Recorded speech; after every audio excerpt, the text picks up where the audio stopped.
such an important time of the year, the summit, for, like you say, for everyone to come together and to discuss the big topics and issues of the game. To have people spend a couple of days together, reps at different clubs, players across the game who've got similar issues, some have got different issues. Male and female game are very different but becoming more aligned in a really good way, and we're working through how we can make sure that the game is fit for everybody.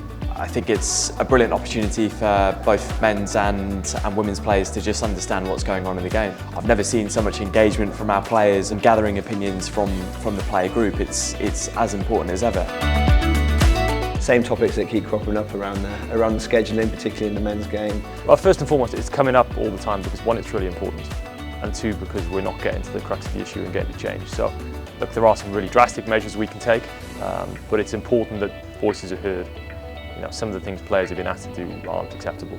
That conversation has to happen now because midway through, or late 2025, is when those decisions need to be made. A lot of exciting times now around women's cricket, transition from the regional cricket into the counties. Yeah, it's going to be a big year with Tier 1 and Tier 2 and 3 happening, so to learn a lot more about that was really exciting, and I think where the games go in the next, well, even 4 years is beneficial to the women's game.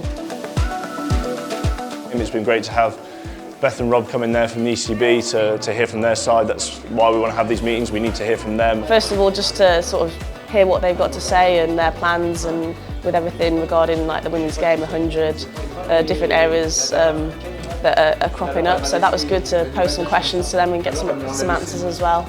As a sport, you need everybody working together. It doesn't mean you have to agree on everything, but you've just got to talk to each other and then year by year try to make improvements, and that's what that session was about.